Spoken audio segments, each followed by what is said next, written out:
তালের সাথে মেয়েটার মুখের হাসিও যেন নাচছে। চোখের ঝিলিক ওর খুশির মাত্রাটা বুঝিয়ে দিচ্ছে। কোমর পর্যন্ত আসা চুলগুলো ঢেউ খেলছে পাল্লা দিয়ে। সেই ঠোঁটের হাসি, চোখের ঝিলিকার ঢেউ খেলানো চুলগুলো আটকে ফেলেছে আজ ধ্রুবকে। অর্ণিমাকে দেখতে যে এতই মগ্ন হয়ে গিয়েছিল ধ্রুব, যে অজান্তে নিজের শরীরকে আস্তে আস্তে শিথিল করে দিচ্ছিল। এর ফলে হাতে আটকে থাকা ব্রিফকেসটা মুষ্টি খোলার সাথে সাথে ধাম করে পড়ে গেল নিচে। জোরে একটা আওয়াজ হলো, হুট করে নাচ থামিয়ে দিল অর্ণিমা। ধ্রুবকে দাঁড়িয়ে থাকতে দেখে কেমন যেন সিটিয়ে ফেলল নিজেকে। অর্ণিমার দিকে চেয়ে নিজেকে ভেতর ভেতর কয়েকবার গালমন্দ করল ধ্রুব। আবার মেয়েটাকে বিব্রতকর পরিস্থিতিতে ফেলে দিলাম। মেয়েটা মনে হয় ভীষণ লজ্জা পেয়েছে। কি যে করি না আমি। মুখে কিছু না বলে ছটপট নিজের ব্রিফকেসটা তুলে বুকের সাথে লাগিয়ে ধ্রুব জোর পায়ে হাঁটা দিল নিজের রুমের দিকে। অরুণিমা ধ্রুবর যাওয়াটা দেখে ঠোঁট চেপে হেসে ফেল। যেই লজ্জা কিছুক্ষণ আগেও ছিল তা এখন চলে গেছে। বোঝা যাচ্ছে ওর থেকে বেশি বিব্রত বোধ করেছে ধ্রুব। আহারে বেচারা, একটা হাসি দিয়ে আরিশাকে নিয়ে আবার ব্যস্ত হয়ে গেল অর্ণিমা। 2 ঘন্টা পরে আরশিয়াকে পড়ানো শেষ করে রুম থেকে বের হয়ে আসলো অর্ণিমা।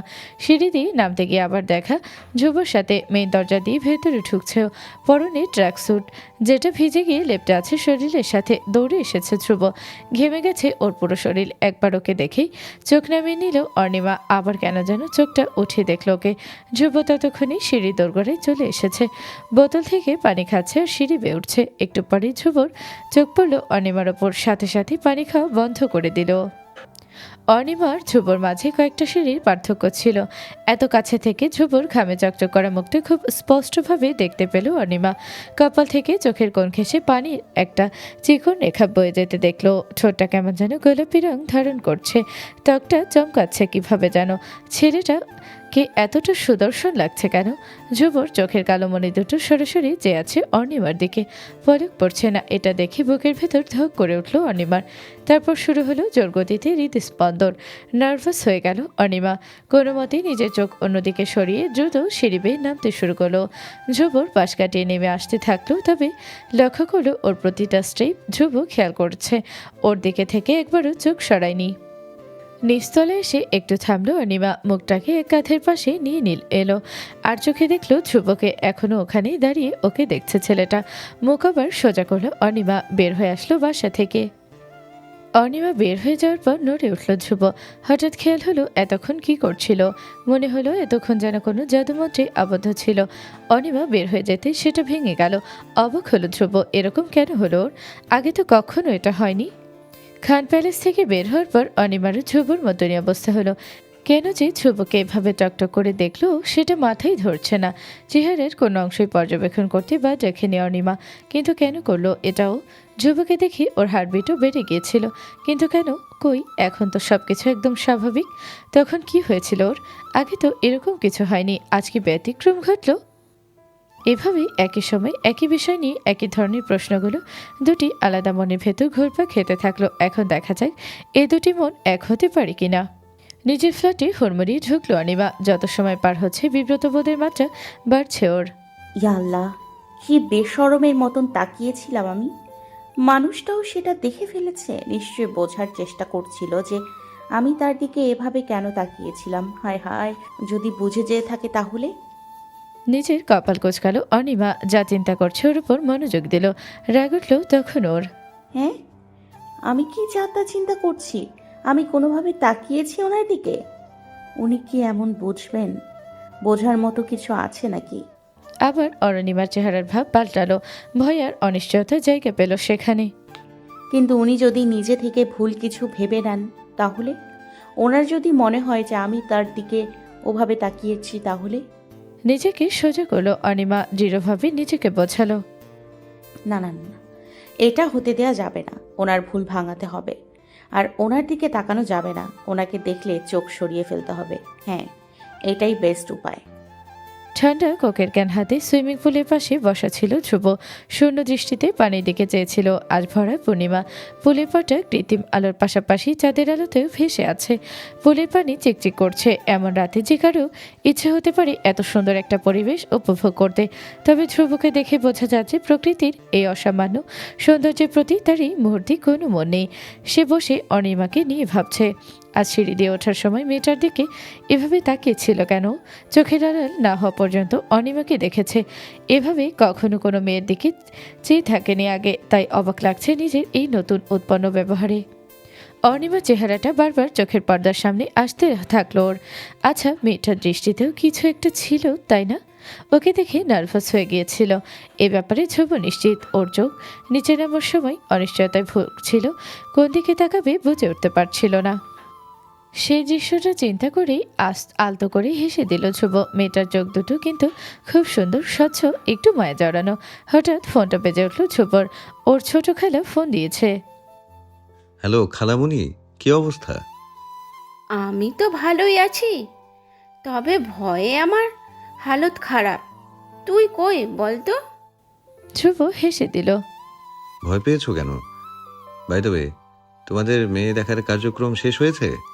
সেটার কারণেই ফোন দিলাম। আপা বাসায় পৌঁছাই নাই এখনো। এসেছেন মনে হয়। আমি আসলে পুলের পারে, তাই ভেতরে কি হচ্ছে জানি না। কেন? যা তো বাপ, একটু ভেতরে। আপার মন খারাপ হয়ে আছে খুব, ওনাকে একটু সময় দে। আচ্ছা ঠিক আছে, আমি দেখছি। ভেতরে ঢুকে সোজা মায়ের রুমের সামনে আসলো ধ্রুব। মা ভেতরে আসবো? রাহেলা বেগম ছেলেকে না দেখে বললেন, আয়। কি হয়েছে? মুড এরকম অফ কেন তোমার? মেয়ে পছন্দ হয়নি? শেষের কথাটাই ধ্রুব দুষ্টুমি ধরতে পারলেন রাহেলা বেগম। ছেলের দিকে একবার রেগে তাকিয়ে আবার চোখ নামিয়ে ফেললেন। ফালতু সব মানুষজন কি যে একটা প্রস্তাব নিয়ে এসেছে না শেলি, চত্ব সব। আরে আরে, রাগ থামা নিজের। এভাবে করলে বিপি বেড়ে যাবে আবার। কিভাবে রাগ থামাই বল? মেয়ের বাবা উল্টো শর্ত জুড়ে দিয়েছে আমার দাদুমণি যেন ওনার মেয়েকে চাচি বলে ডাকে। ওনার মেয়ের নাকি অন্যের বাচ্চার মুখ থেকে মা শব্দটা ভালো লাগে না, শুনেই পায়ের রক্ত মাথায় উঠে গিয়েছিল আমার। হুঁ। আচ্ছা বুঝেছি, এখন পায়ের রক্ত মাথা থেকে নামাও, ঠান্ডা হও। আমি তোমাকে আগেই বলেছি আমার শর্তগুলো মানা কঠিন, তাই খামোখা মেয়ে দেখতে যেও না। আর খালামণিকে একটা ফোন দিও, বেচারি তোমার বকা খেয়ে ভয়ে অস্থির হয়ে আছেন।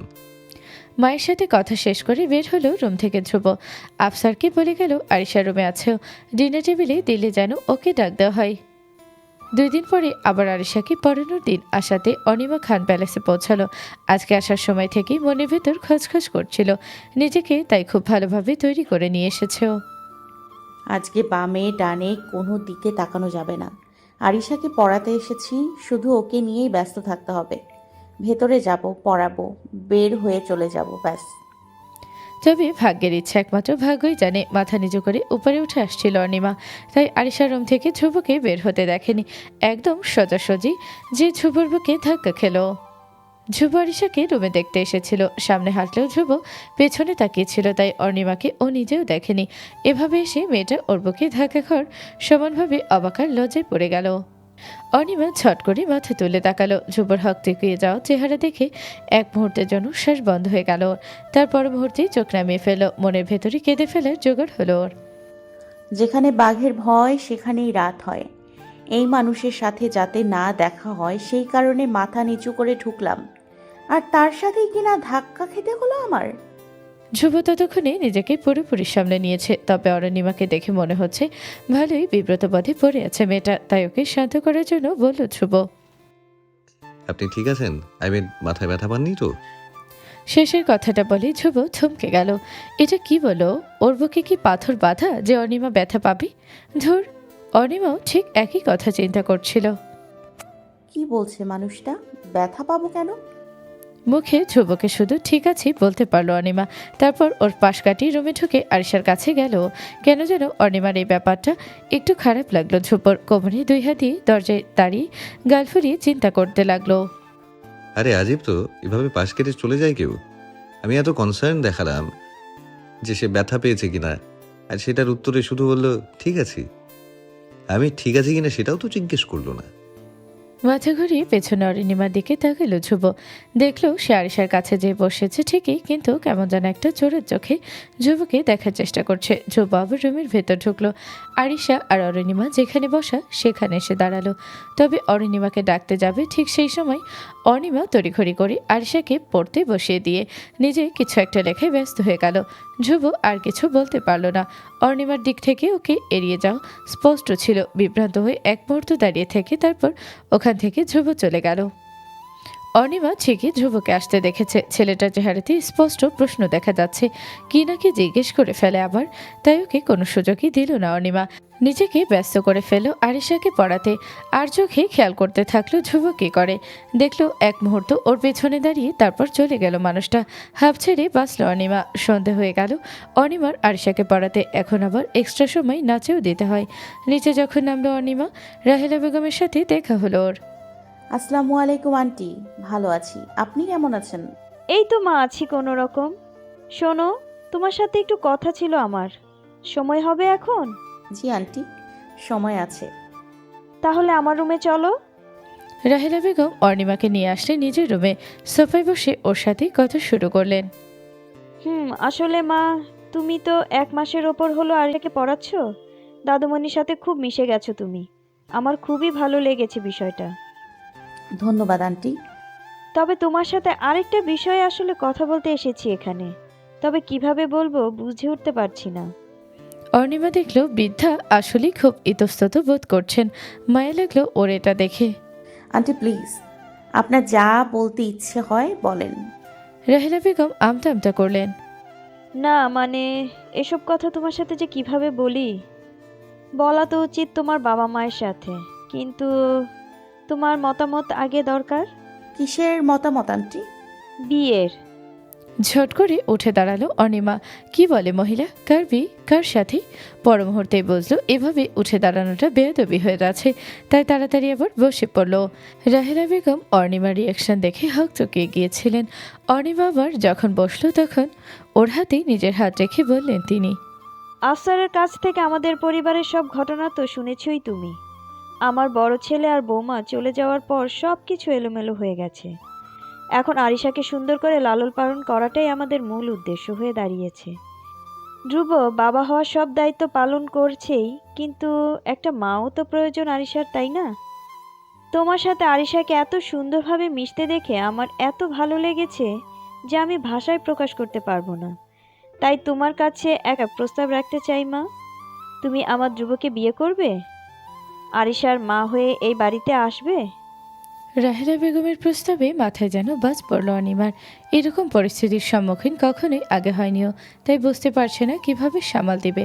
তাই চুপ করে বসে রইল অনিমা। ওদিকে রাহেলা বেগম বুঝতে পারলেন যে অনিমা ভালোই চমকে গিয়েছে, তাই উনি ওর মাথায় হাত দিয়ে বললেন। মা, আমি তোমার কাছে এখনই কোনো উত্তর চাচ্ছি না। তুমি বাসায় যাও, ব্যাপারটা নিয়ে ভাবো, তারপর আমাকে একটা উত্তর দিও। যদি তোমার উত্তর পজিটিভ হয় তাহলে আমি তোমার বাবা মায়ের সাথে কথা বলবো, কেমন? অনিমা এসব কথারই কোনো উত্তর দিতে পারল না। সে একইভাবে চুপ করে বসে রইল। খান প্যালেসে প্রবেশ করার পর থেকে অনিমার জীবনে অনেক কিছুর উপলব্ধি ঘটেছে। ভালো খারাপ সুখ দুঃখ সব মিলিয়ে একটা নতুন জীবন দেখতে পেয়েছে সে। প্রায় প্রতিবারই ভিন্ন কোনো অভিজ্ঞতা ওর জন্য অপেক্ষা করে এই বাসায়। তবে আজকেরটা আগের সবগুলোর থেকে আলাদা ছিল। রাহেলা বেগমের প্রস্তাব শুনে আজ বড় মাপের ধাক্কা খেয়েছে অনিমা। এরকম কিছুর কোনো আশাতেই ছিল নাও, থাকার কোনো কারণও তো নেই। কিন্তু এখন যখন ওর সামনে প্রস্তাবটা রেখে ফেলা হয়েছে, তখন এই নিয়ে চিন্তা করা ছাড়া অন্য কোনো উপায় দেখল না ও। নিজের রুমের জানালার তাকে বসলো অর্ণিমা। ওদের ভাড়া করা এই অ্যাপার্টমেন্টের স্থাপত্য এবং অন্দরের সাজ দুটোই বেশ রুচিসম্মত। এমন অনেক শৈল্পিক কাজ এখানে করা হয়েছে যেটা গতানুগতিক বাসায় দেখা মেলা ভার। যেমন অরুণিমা রুমে একটা বড় 3 পার্টের জানালা আছে, যার নিচে চড়া করে বানানো হয়েছে একটা বসার স্থান। জানালাটা দক্ষিণ দিকে হওয়াতে বাতাসের কমতি থাকে না, সেই বাতাস উপভোগ করতেই তাকটা বানানো। অনিমা রুমের সবচেয়ে পছন্দের জায়গা এটা। প্রায় রাতে একা এক কাপ কফি নিয়ে এখানে বসেও।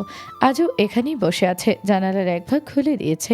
গ্রিলের মাঝখান থেকে বাতাস ভেতরে এসে ওর গায়ে স্পর্শ করছে, কিন্তু অনিমা আজ সব কিছুই অনুভব করছে না। রাহেলা বেগমের কথাটাই মাথায় ঘুরছে ওর। রাহেলা বেগম অর্ণিমাকে ধ্রুবর সাথে বিয়ে করার প্রস্তাব দিয়েছেন। ধ্রুব, ধ্রুব, ধ্রুব। নামটা কয়েকবার উচ্চারণ করলো অনিমা। নামটা শুনি কি যেন একটা বসতে চাইলো নিজের মনের কাছে থেকে, তবে কোনো সাড়া পেল না। শেষে মনের কাছে রেসপন্স না পেয়ে মাথায় কাছে শরণাপন্ন হলো এবং সেই ধারাবাহিকতায় ধ্রুবর চারিত্রিক বিশ্লেষণে বসলো। যা যা জানে ধ্রুবকে নিয়ে একে একে পয়েন্ট করে একটা খাতায় লিখতে লাগলো অনিমা। 1, মানুষটা নিঃসন্দেহে ভালো একজন ভাই এবং ভালো একজন চাচা, কারণ সে তার ভাইয়ের মৃত্যুর পরে তার মেয়ের প্রতি যথাসাধ্য দায়িত্ব পালন করেছেন এবং এখনও করে যাচ্ছেন। সে বাবা হিসেবেও অনেক ভালো, অন্তত আরিশার রেসপন্স সেটাই স্পষ্ট করে বলে দেয়। ফিউচারে ওনার নিজের বাচ্চারা ভাগ্যবান হবে। তিনি কোয়ালিফাইড, তা না হলে এত কম বয়সে খান ইন্ডাস্ট্রিজের মতন এত বড় মাল্টিন্যাশনাল কোম্পানি তিনি একা হাতে চালাতে পারতেন না। 4, লুকসের দিক থেকেও তুখোড় তিনি। চেহারা এবং শরীর দুটোই মেইনটেন্স খুব ভালোভাবে। শেষের পয়েন্টটা লিখতে গিয়ে মাঝপথে থেমে গেল অনিমা। নিজের গালে একটা চড় মারল। ছি ছি ছি, কী সব চিন্তা করছি? চেহারা পর্যন্ত ঠিক আছে, শরীরের মেইনটেন্স এইটা একটু বেশি হয়ে গেল। শেষের লাইনটা একটান দিয়ে কেটে দিল। এরপর থেমে গেল অনিমার কলম। এই 4টা জিনিস ছাড়া মেহেরাব খান ধ্রুবর ব্যাপারে আর কিছুই জানে নাও। গত এক মাসে তেমন কোনো আলাপও হয়নি ওদের মাঝে, আর যতবারই দেখা হয়েছে তার বেশিরভাগ সময় দুজন বিব্রতকর অবস্থায় পড়েছে।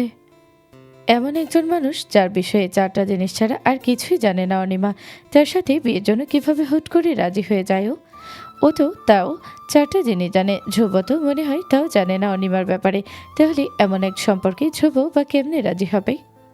আচ্ছা, ধ্রুব কি জানে যে অরুণিমা আর ওর বিয়ে নিয়ে কথা উঠেছে? আন্টি কি বলেছেন তাকে? বলার তো কথা মনে হয়। আচ্ছা, তার মতামতটা কি হতে পারে? হঠাৎ অনিমা খেয়াল করলো ও যে হাসছে।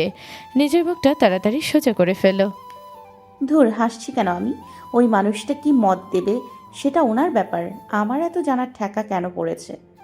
আমি আমার মতটা আন্টিকে শুধু জানিয়ে আসবো, ব্যাস। এই বলে খাতাটা নিজের পড়া ডেস্কের উপর রেখে শুতে চলে গেল অনিমা। পরিকল্পনা অনুযায়ী পরদিন খান প্যালেসে আসলো অনিমা। আজ আরিশাকে পড়ানোর ডেট নেই। অনিমা আজ এসেছে রাহেলা বেগমের সাথে দেখা করতে, নিজের উত্তর জানাতে। বাসায় ঢুকে অনিমা সোজা রাহেলা বেগমের রুমে গেল। আন্টি, আসতে পারি? আসরের রক্ত চলছে। রাহেলা বেগম মাত্রই নামাজ শেষ করে কোরআন হাতে নিয়েছিলেন। অনিমাকে দেখে সেটা উঠিয়ে রাখলেন। আসো মা, ভেতরে আসো। আজ হঠাৎ? আন্টি, কালকের বিষয়টা নিয়ে আমার মতামত জানাতে এসেছি আপনাকে। হালকা উত্তেজিত হলেন রাহেলা বেগম। মুখে হাসি ফুটল ওনার। ও, আসো মা, আমার পাশে বসো। দরজাটা লাগিয়ে দাও তোমার পেছনে। ধ্রুবরাজ বাসায় আসতে বিকেল গড়িয়ে গেল।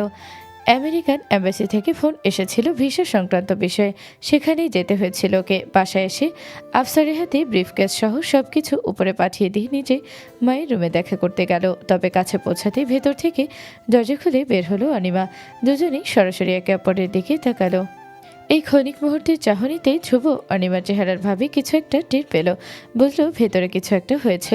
অনিমাকে নার্ভাস দেখাচ্ছে। অনিমা ধ্রুবর ওপর থেকে চোখ সরিয়ে ওর পাশ কেটে হনহন করে হেঁটে বাসা থেকে বের হয়ে গেল। ধ্রুবর যাওয়াটা দেখে পুরোই অবাক হয়ে গেল। তারপর সামনে তাকিয়ে মায়ের রুমে ঢুকে পড়ল। আম্মু, কি অবস্থা? রাহেলা বেগম ছেলেকে দেখে দীর্ঘশ্বাস ফেলেন। শান্ত গলায় বললেন ধ্রুবকে। আয় বাবা, আমার পাশে বস। ধ্রুব মায়ের পাশে বসে ভ্রু কুঞ্চিত করে ওনার 2 বাহুতে হাত রাখল। কি ব্যাপার মা, খারাপ লাগছে নাকি তোমার? না, আমার শরীর ভালো আছে। তাহলে এরকম চেহারা হয়ে আছে কেন তোমার? আর মিস আরমিনা আজ এসেছিলেন কেন? যতদূর জানি আজকে তো তিনি আরিশাকে পড়ান না। রাহেলা বেগম করুণ চোখে ছেলের দিকে তাকালেন। আমার কাছে এসেছিল, কিছু কথা বলার ছিল ওর। কি কথা? বলছি, আগে তুই বস। ভিসার ব্যাপারে কি হলো? হয়ে গেছে ভিসা আমাদের? ধ্রুব মাথা নিচু করে গম্ভীর কণ্ঠে বলল। একটা সমস্যা হয়ে গেছে মা। তোমাকে ভিসা দিয়েছে ওরা, কিন্তু আরিশাকে পারমিশন দেয়নি। কি বলিস এটা? হায় হায়, এখন কি হবে? এখন আর কি হবে? তোমাকে আরিশাকে ছাড়াই যেতে হবে। তুই কি পাগল হয়েছিস ধ্রুব? দাদুমণিকে ছাড়া আমি ঢাকার বাইরেই যাই না।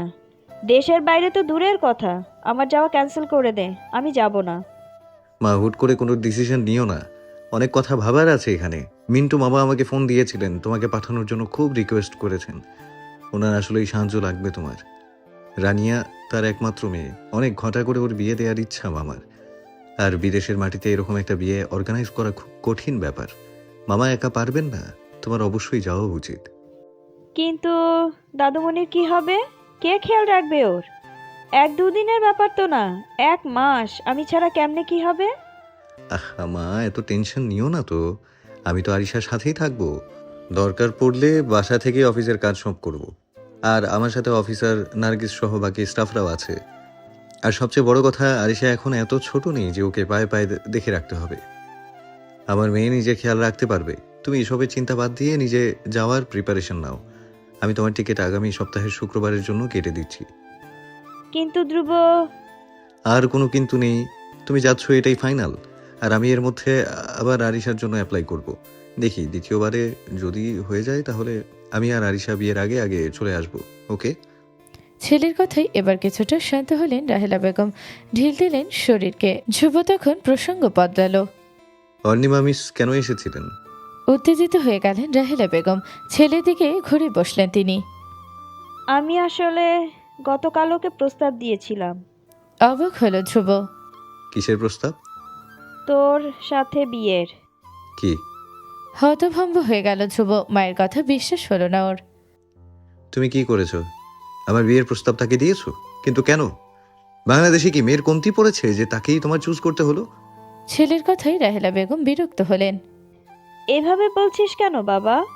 তোর কোন জিনিসটা খারাপ লেগেছে ওর? মেয়েটা তো খুব ভালো, চেহারা সব সময় হাসি লেগে থাকে। আমার তো মনে হয় তোর সাথে খুব মানাবে। তার উপর মেয়েটা সম্ভ্রান্ত পরিবারের, বাবা মা দুজনই হাইলি এডুকেটেড। সব মিলিয়ে আমার মনে হয় ও এই বাড়ির বউ হিসেবে ভালোই হবে। কিন্তু তুই এইভাবে ওকে অপছন্দ করবি তা তো বুঝি নাই। কিছুটা অপ্রস্তুত হয় ধ্রুব, এভাবে কথা বলতে চায়নি সে। আমি তাকে অপছন্দের কথা বলছি না মা, সে ভালো সেটা আমিও জানি। কিন্তু সে আরিশার হোম টিউটর, পড়াতে এসেছে। তাকে এভাবে কোনো কারণ ছাড়া বিয়ের প্রস্তাব দিয়ে বিব্রত করার মানে কি? আরে আরিশার জন্যই তো প্রস্তাবটা দিয়েছিলাম। একটা নতুন মেয়ে বাসায় আসলে আরিশা তার সাথে অ্যাডজাস্ট হতে সময় লাগতে পারে, আবার অ্যাডজাস্টমেন্ট নাও হতে পারে দুজনের মাঝে। কিন্তু অরুণিমার সাথে অলরেডি আরিশার একদম মিশে গেছে। ওকে মা হিসেবে পেলে আরিশা খুশিই হতো। ধ্রুব মায়ের কথাগুলো চুপচাপ শুনছিল। হঠাৎ ওর কানে বাজলো মায়ের শেষ কথাটা। খুশি হতো মানে? মানে কি? দীর্ঘশ্বাস ফেললেন রাহেলা বেগম, ছেলের দিকে তাকালেন। অরুণিমাই বিয়ের প্রস্তাব মানা করে দিয়েছে। ধাক্কা খেল ধ্রুব, কপাল কুঁচকে গেল ওর। মানা করে দিয়েছে? কেন? রাহেলা বেগম ছেলের দিকে তাকালেন। আরে আজব তো, এতক্ষণ রাগ করছিলি প্রস্তাব কেন দিলাম এই জন্য, আর এখন মেজাজ খারাপ করছিস মেয়েটা মানা কেন করলো বলে। নিজেকে সামলে বসলো ধ্রুব, মুখটাকে সোজা করে বলল। না মানে এমনি জিজ্ঞেস করলাম, কেন মানা করলেন? বেশি কিছু বলল না, শুধু বলল এভাবে বিয়ের ব্যাপারে ও প্রস্তুত না, এখন বিয়ে নিয়ে চিন্তা করছে না। প্রস্তাব দেওয়ার সময় আমার শর্তগুলো বলেছিলে? বলেছিলাম তো। আচ্ছা যাক, বাদ দাও। এই নিয়ে আর চিন্তা করো না। তোমার গোছগাছ করা শুরু করে দাও, আমি রুমে ফ্রেশ হতে যাচ্ছি। রুমে সে সরাসরি নিজের খাটে বসে চিন্তায় পড়ে গেল ধ্রুব। মনটা এই মুহূর্তে খুবই বিচলিত। কেন যেন অনিমার এ বিয়েতে না করে দেওয়াটা ওর পছন্দ হয়নি। কেন পছন্দ হয়নি সেটার উত্তর খোঁজার চেষ্টা করছে ধ্রুব। কেন এভাবে না করে দিল? মানে আমার মাঝে খারাপ কিছু দেখেছে নাকি? যতদূর জানি মেয়েদের মাঝে আমার পপুলারিটি ভালোই। তাহলে এই মেয়েটার না করার কারণ কি? হঠাৎ কারণটা বুঝতে পারল ধ্রুব, আর সাথে সাথে রেগে গেল। আসল কারণ হচ্ছে আমার শর্ত। সে আরিশার মা হতে রাজি না। মিস অর্ণিমা, আপনাকে ডিফারেন্ট মনে করেছিলাম আমি। ভাবতাম আরিশাকে আসলেই মনে হয় আপনি অনেক আদর করেন, আপন মনে করেন। কিন্তু এখন বুঝলাম আপনিও বাকিদের মতনই শুধু আমার মেয়েটাকে স্টুডেন্ট হিসেবে দেখেন। ওর প্রতি আপনার আদর শুধু পড়াশোনার খাতিরেই করা। ঠিক আছে, বুঝতে পারছি আমার মেয়েটাকে আপনার এই অভিনয়ের থেকে সাবধান করতে হবে। রাহেলা বেগমের রুম থেকে বের হওয়ার সময় হুট করে ধ্রুবর সাথে দেখা হলো অর্ণিবার। এই প্রথমবার মানুষটাকে দেখে ভীষণ নার্ভাস হয়ে পড়ল অর্ণিবা। ভয় হলো ধ্রুব ওর নার্ভাসনেসটা বুঝে না যায়। তাড়াতাড়ি চোখ নামিয়ে নিয়ে আর দাঁড়ালো না, সোজা ধ্রুবর পাশ কেটে বাসা থেকে বের হয়ে আসলো। বাসের পথে হাঁটতে হাঁটতে নিজের নির্ণয় নিয়ে আবার চিন্তা করলো অনিমা ঠিক ডিসিশন নিয়েছে তো, নাকি বেশি তাড়াহুড়ো করে ফেলেছে। হঠাৎ আরিশার চেহারাটা মুখের সামনে আসলো। এই ছোট মেয়েটার প্রতিদিন দিন নতুন মায়া জন্মায় অনিমার।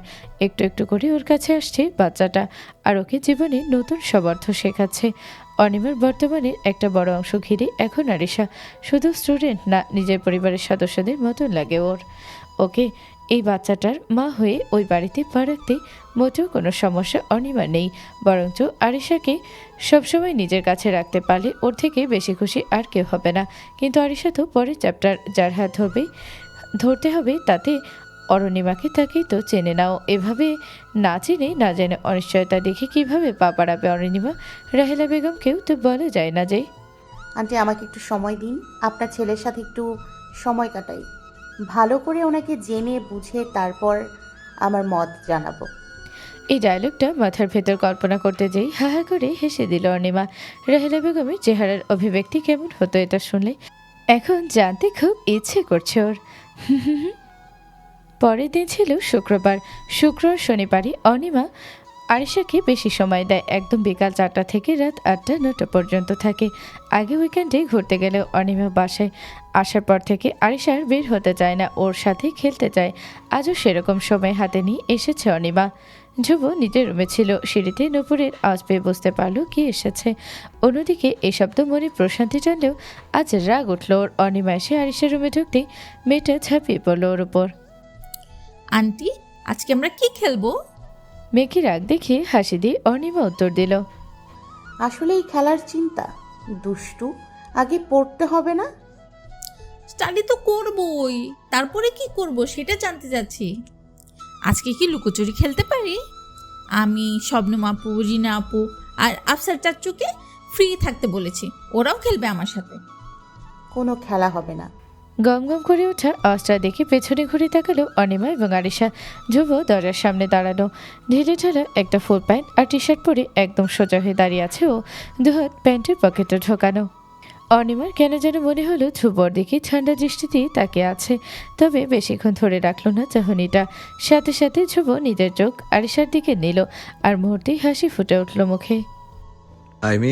আজকে স্টাডির পর বাবার আরিশা মামুনি যমুনা ফিউচার পার্কে যাবে, সো আজকে আর কোনো খেলা হবে না। জেএফপি, ইয়ে বাবা, you are the best. Armina aunty তুমিও চলো না আমাদের সাথে। অনিমা লক্ষ্য করলো ধ্রুব আবার ওর দিকে তাকিয়েছে এবং দৃষ্টিতে আবারও কেমন ঠান্ডা ভাব চোখ সরি আরিশার দিকে হেসে তাকালো Anima. So sweet of you to offer me মা, বাট আমার আসলে আজকে একটা কাজ আছে। সো তুমি আর বাবা আজ এনজয় করো, আন্টি আরেকদিন যাবো, ওকে? আরিশাকে পরিয়ে 1.5 ঘন্টা পর বের হয়ে গেল অনিমা। সদা হাস্যজল ধ্রুবর আজকের আচরণটা কেমন যেন খটকা দিল ওর মনে। মনে হলো যেন রেগে আছে সে অনিমার উপর। এটা কি গতকালকে না বলা রিয়েকশন? আজব ব্যাপার তো। আবার এমনও হতে পারে যে অনিমা বেশি বেশি চিন্তা করছে। আসলে এরকম কোনো কিছু নেই ধ্রুবর মনে, তাই হবে ওরই হয়তো বুঝতে ভুল হয়েছে। কিন্তু পরের 3টে দিনও একই আচরণ করলো ধ্রুব। যখনই পড়ানো শেষ করে আরিশাকে নিয়ে খেলতে বসে অনিমা, তখনই ওর কাছে থেকে কোনো না কোনো বাহানায় ধ্রুব বাচ্চাটাকে নিয়ে চলে যায়।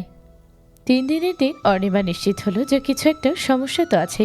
ধ্রুব খুব অদ্ভুত আচরণ করছে, আর সেটা কেন করছে একটু কিছুটা আজ করতে পারছে অনিমা। তাই সিদ্ধান্ত নিয়ে ফেলো ও ধ্রুবর সাথে সামনাসামনি কথা বলবে, একদম সরাসরি ওকে কিছু কথা জিজ্ঞেস করবে। নার্গিসের আজ সকাল থেকে দম ফেলানোরও সময় হচ্ছে না, কাজের অনেক চাপ। তবে এই মুহূর্তে ওর মেজাজ গরমের পাড়া চতুর্থ আসমান ছুঁই ছুঁই করছে। এটা নার্গিসের মতন কাজপ্রিয় মানুষের জন্য খুবই অস্বাভাবিক, কিন্তু কাণ্ডও তো সেরকম অস্বাভাবিকই হয়েছে। এখন নার্গিস ফুঁসছে আর রাগ ঝাড়ছে বাকি স্টাফদের ওপর। এই রহমত মিয়া, তোমার ফার্নিচার মোছার এই নমুনা ঠিকভাবে কিছুই করছো না দেখি ইদানিং। ম্যাডাম যাওয়ার আগে তোমার চাকরি নিয়ে কথা বলবো নাকি?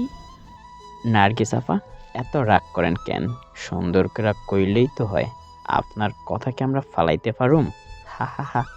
কি বললা তুমি রহমত মিয়া? কাজের টাইমে আমার সাথে ফাইজলামি, তাই না? আর এইটা কিভাবে কথা বলছো? ম্যাডাম বলে দিয়েছেন না বাসায় সবাইকে শুদ্ধ ভাষায় কথা বলতে। বুঝেছি, তোমার বিচার দেওয়াই লাগবে। আজকেই আফসার ভাইকে বলবো। আপনি তো আফসার ভাইরে বলবেন, তার সাথে এমনিতে আপনার খাতির বেশি। হা। এই কথা শুনে নার্গিসের আগে মুখের কথা বন্ধ হয়ে যাওয়ার জোগাড় হলো। ফুঁসতে ফুঁসতে ফেটে পড়ার অবস্থা হলো তার। নিজের মাঝে চিৎকার দিয়ে বলল, উফ, আমার রাগে এখন গলায় ফাঁসি দিতে ইচ্ছে করছে। কি হয়েছে নার্গিস আপা? আসসালামু আলাইকুম মিস, কেমন আছেন? আমি ভালো আছি, তবে আপনাকে ভালো দেখাচ্ছে না। কি হয়েছে?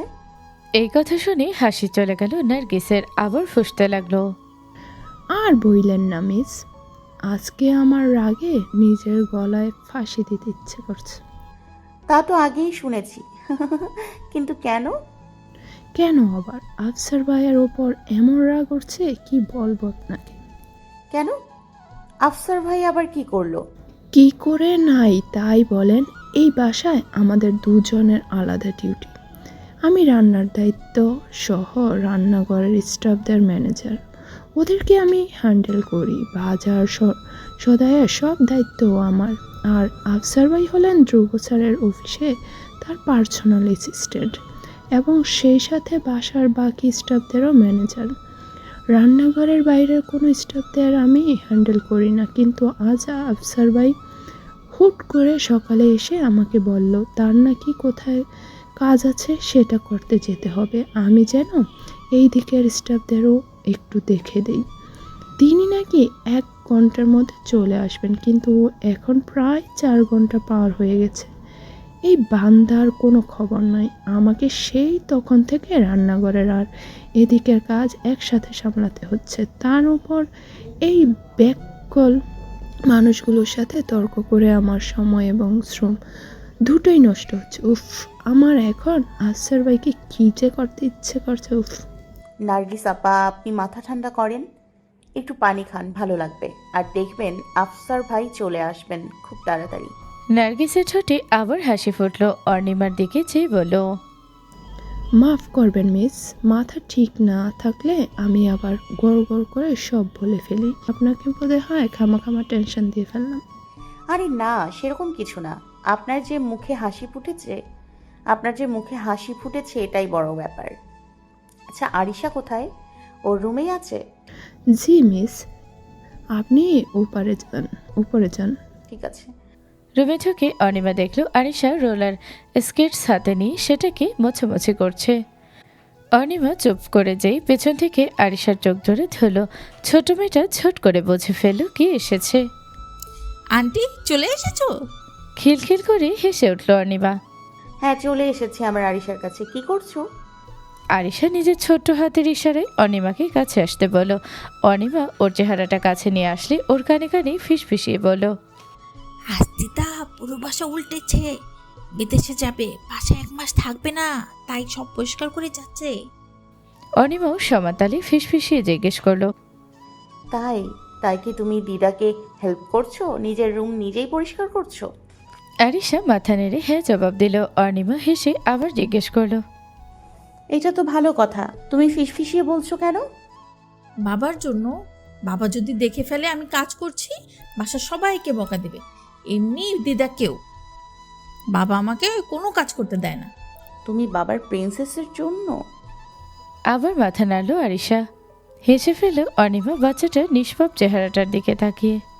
হঠাৎ দরজায় নক করার আওয়াজ পেয়ে ঘুরে তাকালো অনিমা। ধ্রুবর কঠোর দৃষ্টি দেখে চোখ নামিয়ে ফেল। ও নিজের ঠোঁটের হাসিও মুছে গেছে। ওইদিকে আরিশা বাবাকে আসতে দেখে চমকে গিয়েছিল। এর ফলে হাতে রাখা রোলার স্কেটসটা নিচে পড়ে গিয়েছিল। বাবা, তুমি কি করছো এখানে? ধ্রুব আরিশার দিকে চেয়ে বলল, আম্মু, তুমি একটু নিচে যেয়ে খেলা করো, তোমার মিসের সাথে আমার কথা আছে। এবার চমকানোর পালা অনিমার। কি এমন কথা থাকতে পারে ওনার যে বাচ্চার সামনে বলে যাচ্ছে না। ভেতরে ভেতরে পানি শুকিয়ে গেল ওর। আরিশা নিচে নামা পর্যন্ত ধ্রুব অপেক্ষা করলো। তারপর রুমে ঢুকে এসে দাঁড়ালো অনিমার সামনে। আপনার সাথে আমার কিছু কথা আছে। অনিমাও ততক্ষণে নিজেকে সামলে নিয়েছে। কথা তো আজও নিজেও বলবে। ধ্রুবর সাথে আগেই ঠিক করে এসেছে, তাই ধ্রুবকে কাটা কাটা সরে বলল, আমারও কথা আছে আপনার সাথে।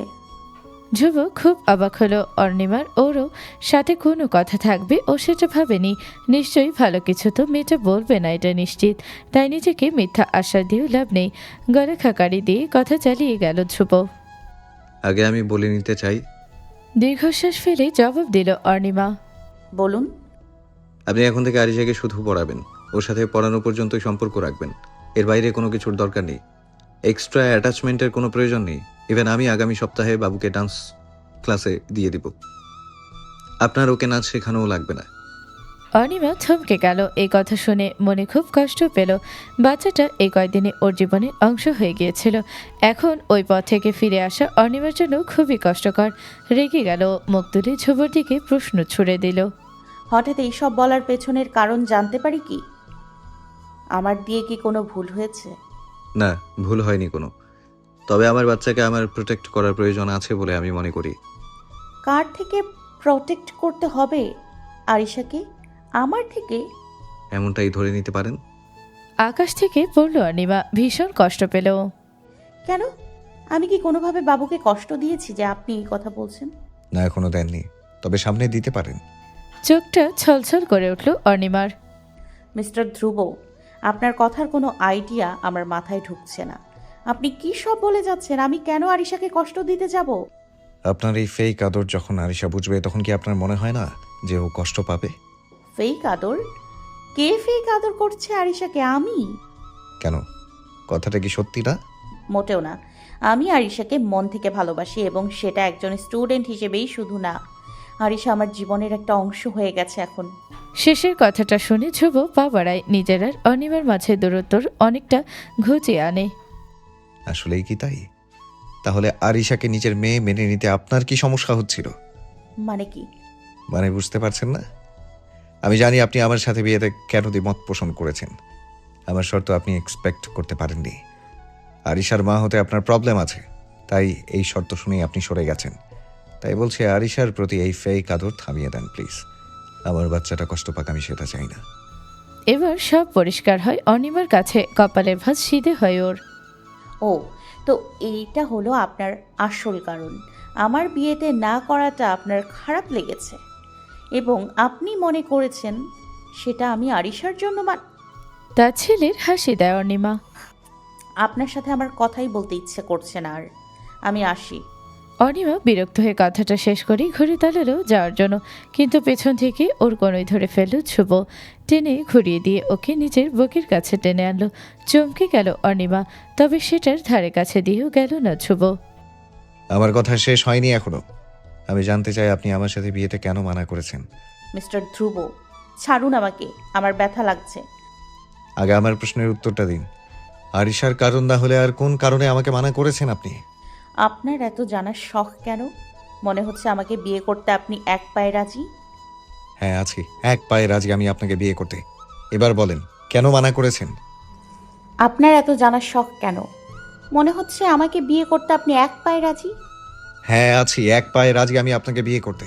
এবার বলেন, কেন মানা করেছেন?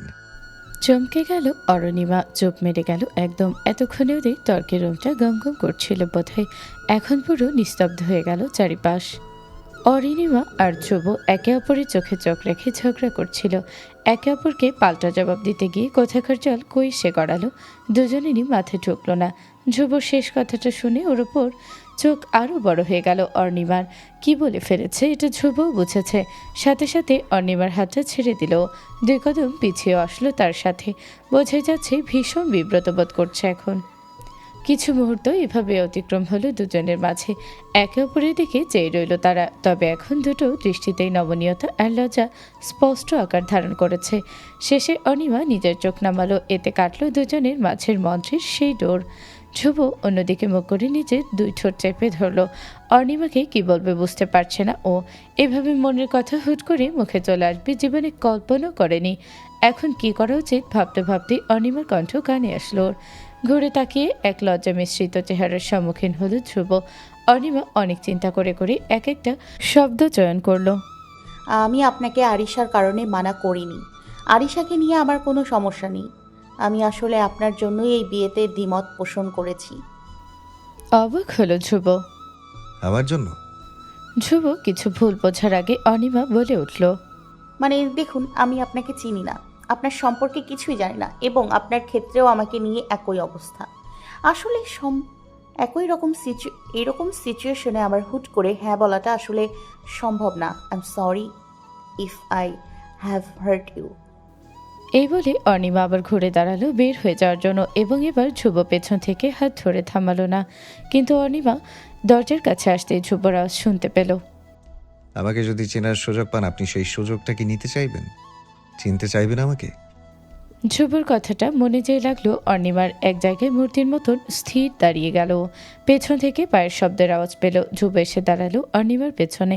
কোনো শারীরিক স্পর্শ ছাড়াই অনিমার খুব কাছে এসে নিজেকে থামালো। কণ্ঠ খাদে নামিয়ে সেখানে টানলো নরম সুর।